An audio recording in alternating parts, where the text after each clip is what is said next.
Bonjour à tous et bienvenue sur ma chaîne YouTube où nous parlerons méthode Montessori. Que vous soyez parent ou professionnel, vous découvrirez des astuces et outils pour développer à la fois l'autonomie, la motivation, mais aussi la confiance en soi des enfants. Je suis Grazielle Brackmore, formatrice et éducatrice Montessori, auteure du livre Heureux d'apprendre avec Montessori.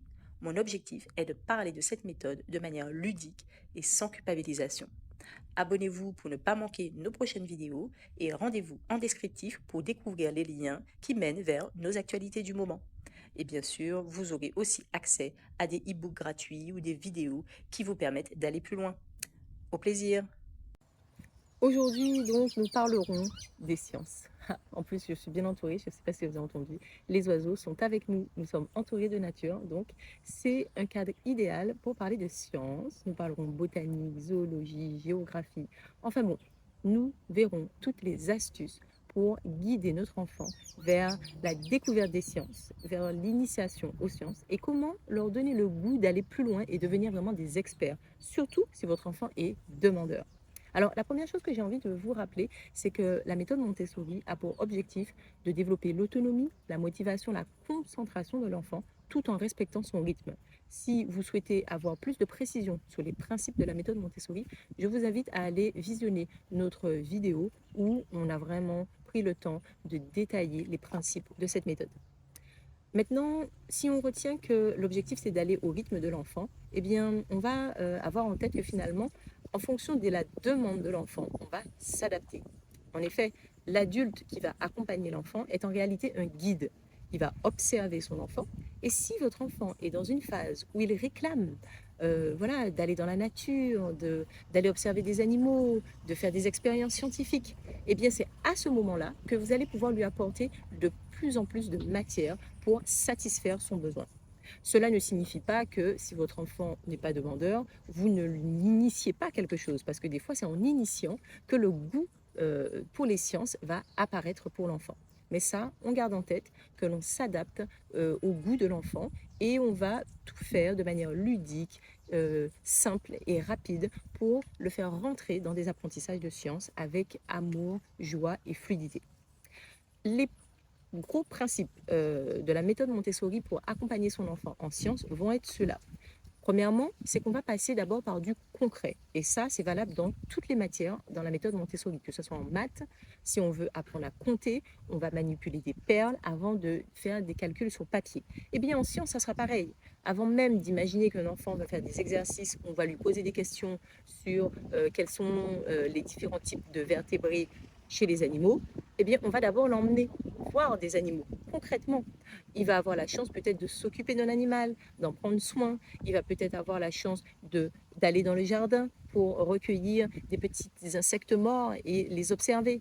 Il va peut-être avoir la chance de faire des expériences scientifiques où il devra faire des petites expériences avec de la chimie, par exemple.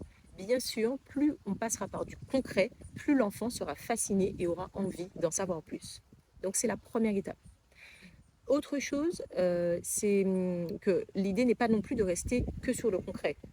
Au fur et à mesure, surtout au fur et à mesure que l'enfant grandit, on aura envie d'aller vers plus d'abstraction, surtout dans des domaines qui sont difficilement palpables. Je parle par exemple d'astronomie. L'astronomie, c'est à une échelle tellement grande qu'on est obligé de parler de manière abstraite. Ça sera difficile pour l'enfant de prendre une fusée et d'aller dans l'espace pour voir la taille de Jupiter. Il va falloir qu'à un moment donné, il aille voir dans une encyclopédie de manière abstraite quelles sont les différentes tailles des différentes planètes. Mais toutefois, il y a une manière subtile de passer du concret vers l'abstrait en mettant de manière intermédiaire, on va dire, des figurines. L'enfant aura peut-être fait l'expérience d'observer concrètement des étoiles le soir. Il aura ensuite à la maison eu l'opportunité de, pourquoi pas, utiliser des maquettes de planètes. Et ensuite, il aura l'occasion, sur papier, sur des encyclopédies, de lire des articles et d'aller un petit peu plus loin. Maintenant, le deuxième principe qui est très fondamental dans la méthode Montessori, dans le domaine des sciences, c'est le fait qu'on va passer du global pour aller vers le local. Je vais donner un exemple avec la géographie. Souvent, quand on veut commencer à faire de la géographie avec un enfant, on va lui parler de l'endroit où il habite, de la ville où il est né, ou encore on va peut-être tout simplement lui donner le nom de plusieurs villes dans sa région. Eh bien, figurez-vous que le principe de la méthode Montessori va être plutôt d'aller de manière globale. On va même carrément parler d'univers à l'enfant, pour qu'il ait en tête le monde dans sa globalité. Une fois qu'on lui a parlé de l'univers, on va aller dans plus de précision en lui disant que dans l'univers, il y a plusieurs systèmes solaires, puis que dans notre système solaire, il y a plusieurs planètes. Parmi elles, il y a la planète Terre. On va revenir encore dans plus de précision, il y a plusieurs continents.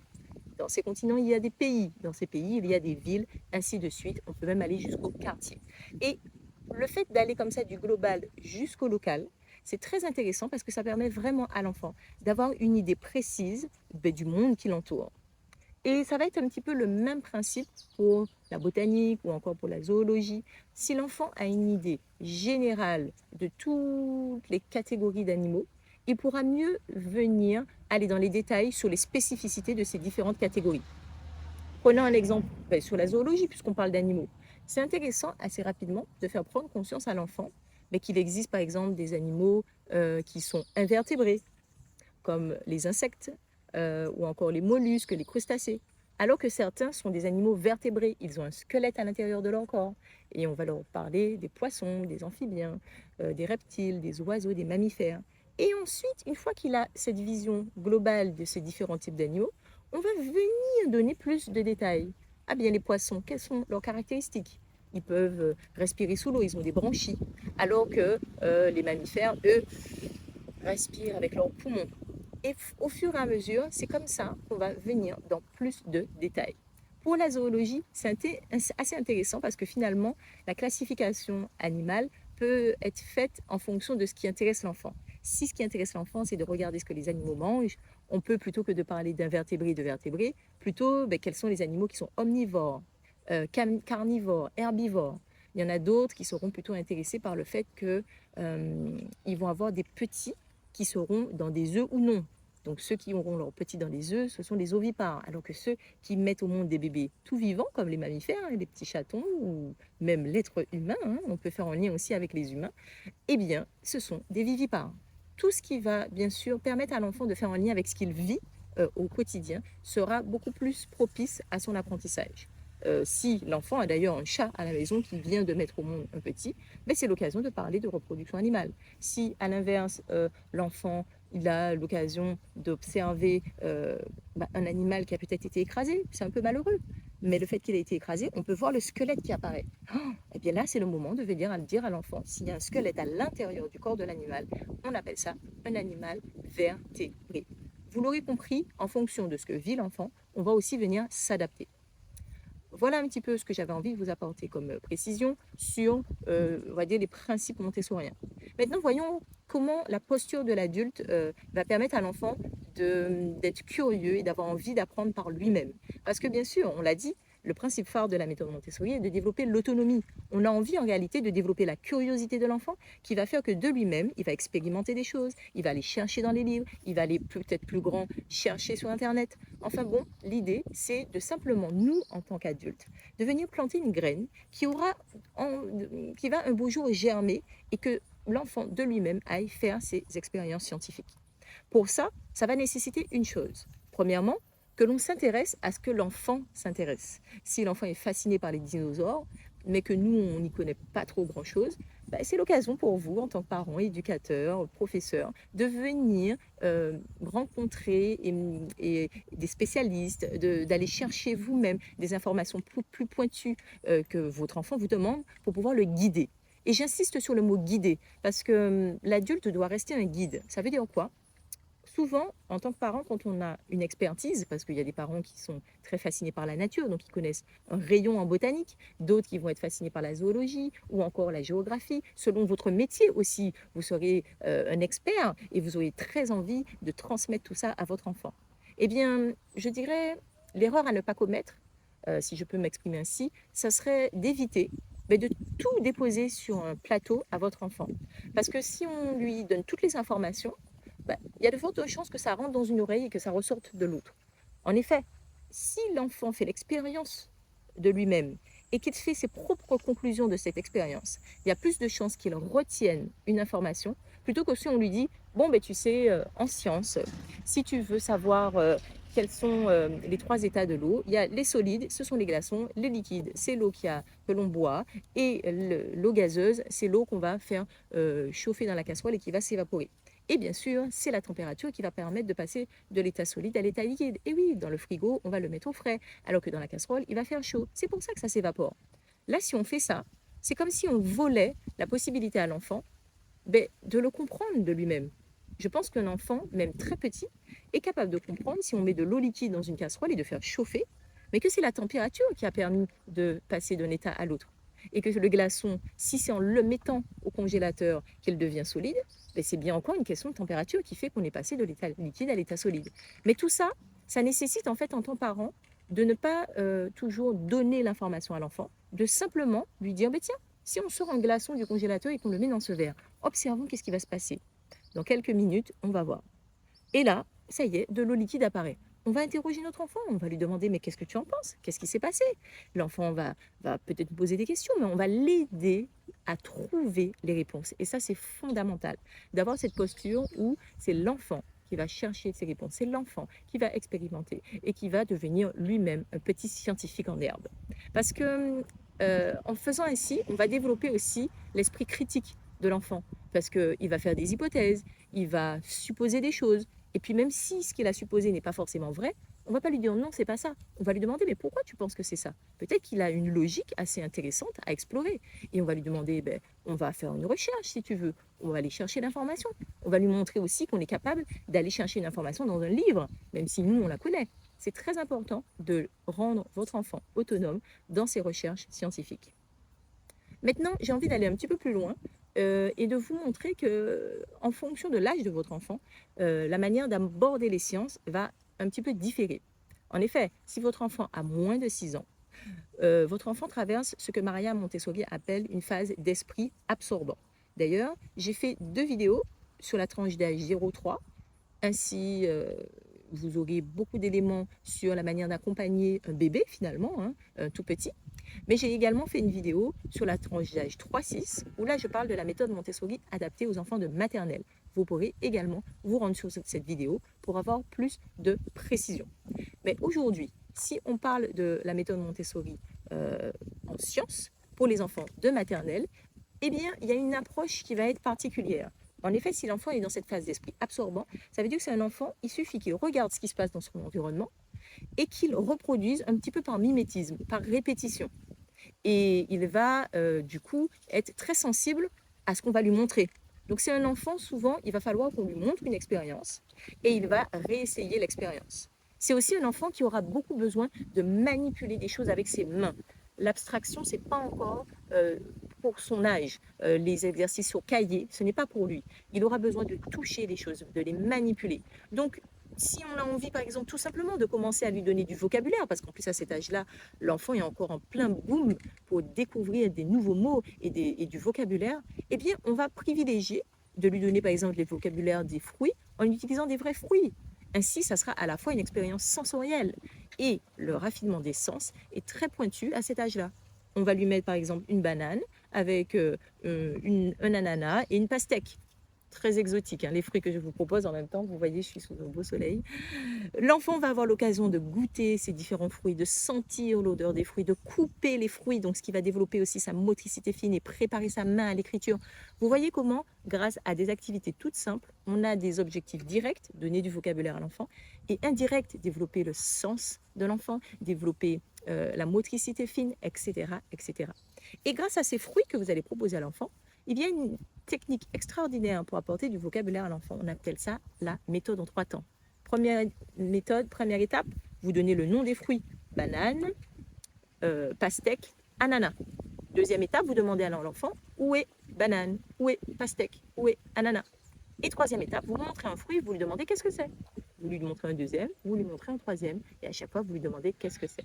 Et ça, c'est extraordinaire parce que apporter du vocabulaire à l'enfant est une étape intéressante pour les sciences. Bien sûr, idéalement, pour cet enfant de maternelle, on lui aura permis d'aller cueillir carrément, parce que là, c'est concret. Peut-être que c'est lui qui va aller dans le pied de mangue et essayer de lancer de quoi pouvoir faire tomber les mangues de ce gros manguier. Vous voyez? Toute l'expérience sensorielle et concrète qu'il aura eue au préalable sera bénéfique pour développer son goût de la botanique. S'il a fait des sorties dans la nature, qu'il a pu recueillir des feuilles, qu'il a pu recueillir des petits insectes morts, eh bien permettez-lui ensuite de ramener tout ça à la maison. Vous pouvez même lui proposer à cet enfant de maternelle ce qu'on appelle une table d'observation, où il y aura des loupes, il y aura de quoi dessiner, il y aura de quoi faire des croquis. Et ainsi, l'enfant va prendre le temps de regarder tout ce qu'il a ramené à la maison, de faire du frottage de feuilles. Il suffit de mettre la feuille d'un arbre par-dessus une feuille blanche et avec un crayon, on va venir frotter et on va voir l'empreinte de la feuille se dessiner. On peut aussi prendre le temps d'observer des insectes morts, de repérer les différentes parties des insectes, de voir qu'il y a une tête, un thorax, un abdomen, des ailes, des antennes. Et c'est ainsi que tout doucement, son vocabulaire va s'affiner et qu'il aura envie d'en savoir plus. Et là, étape suivante, vous pourrez lui proposer des livres. C'est quelque chose d'un petit peu plus abstrait. On peut avoir des livres plus ou moins scientifiques selon l'âge de l'enfant, où on aura des détails, à quoi servent les antennes, quels sont les insectes qui ont des ailes ou non, quelles sont les caractéristiques des insectes, quels sont les différents types d'animaux vertébrés ou invertébrés. Enfin bon, c'est qu'à ce moment-là que vous pourrez aller utiliser finalement les livres pour aller plus loin. Les livres, bien sûr, peuvent être de deux types, soit de type plutôt scientifique, encyclopédique, mais vous pouvez aussi beaucoup utiliser les histoires. Finalement, si vous avez une histoire qui parle d'un animal qui vit dans son environnement et qui montre comment le lion fait pour protéger sa famille et dans quel cadre il vit autour d'une histoire, ça peut être aussi très intéressant. Toutefois, privilégier, surtout si l'enfant est en maternelle, privilégier d'avoir des livres qui restent dans le vrai. C'est-à-dire, si vous êtes en train de raconter une histoire où on voit des animaux, eh bien, ça sera plutôt un animal qui est dans son contexte. Si c'est un chat, ben, en effet, c'est un animal domestique, donc il sera dans une maison. Si c'est un lion, il va être voilà, en Afrique. Si vous avez un poisson, on va le voir qui sera dans l'eau. Et l'idée, c'est de rester quand même sur quelque chose qui est concret parce que l'enfant, comme il est encore qu'en maternelle, il découvre le monde. Il découvre finalement l'environnement dans lequel les animaux vivent. Et c'est important pour lui et pour sa construction de d'abord être en contact de livres où on est dans du concret et dans des choses qui sont vraies. Tout l'imaginaire, il pourra le développer ultérieurement, vers 5-6 ans. Il aura tout le temps de découvrir cela. Maintenant, parlons un petit peu de ce qu'il en est pour les enfants plus grands. Entre 6 et 12 ans, là, on a des enfants qui sont dans la phase d'esprit raisonnant. Ça veut dire quoi? Que l'enfant est capable de réfléchir par lui-même. On est moins dans l'esprit absorbant où on va montrer et reproduire. L'enfant, il va raisonner. Donc ça veut dire que lui, on peut vraiment s'amuser à faire plein d'expériences scientifiques avec cet enfant, mais surtout de l'inviter à trouver la règle. Prenons par exemple l'exemple d'une expérience sur la gravité. Si vous faites une expérience sur la gravité, ou vous prenez un objet et que vous le lâchez, l'objet va tomber, on va demander à l'enfant, mais qu'est-ce qui fait que cet objet tombe? L'enfant va peut-être se dire, il y a peut-être une force qui attire l'objet. Qu'est-ce que c'est? Il va s'interroger. Alors là, on peut lui donner le nom. S'il ne connaît pas le nom, on peut lui expliquer que c'est la gravité. Et là, on peut lui demander, mais selon quoi? Est-ce que si j'habite au pôle sud, est-ce que la gravité va continuer de me maintenir sur la planète Terre? Et c'est ainsi, petit à petit, que vous allez permettre à l'enfant et lui faire découvrir qu'il peut, de lui-même, faire son propre raisonnement. En 6-12 ans, l'autre approche que l'on va utiliser pour les sciences, c'est ce qu'on appelle l'éducation cosmique. Cosmique, ça vient de cosmos, l'univers. Ça veut dire que dans l'approche montessorienne, on va aider et permettre aux enfants de rentrer dans les apprentissages en faisant des liens entre les matières. Ça veut dire que si vous parlez de biologie avec l'enfant, autant pour le 3-6, on allait rester simplement sur le nom des animaux, autant en 6-12, eh bien on va faire le lien peut-être entre la biologie et la géographie.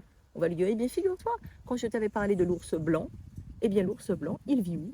Il vit en Antarctique, par exemple. Il vit dans les zones glaciales, alors que des animaux qui ont besoin de chaleur, eux, on va plutôt les trouver dans la zone tropicale de la planète Terre. Et ainsi, ça permet, entre 6 et 12 ans, de venir faire des sciences en faisant des liens entre la biologie et la géographie, par exemple.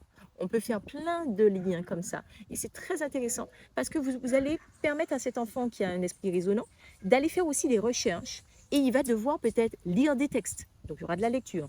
Il aura peut-être des calculs à faire pour savoir quelle est la distance proportionnelle, quelles sont les proportions entre les différentes distances entre les planètes et le Soleil. Allez-y et faites rentrer des apprentissages divers et variés en faisant des sciences. Parce qu'on a des fois des enfants qui sont fascinés par les sciences, mais qui n'aiment pas les maths, qui n'aiment pas le français.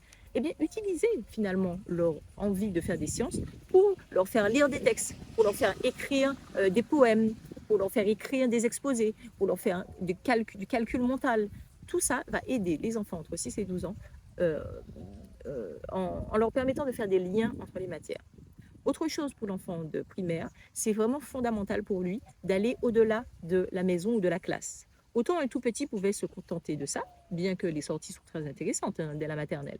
Mais à la limite, dès le primaire, c'est indispensable. Si on veut faire des sciences avec un enfant, il faut sortir.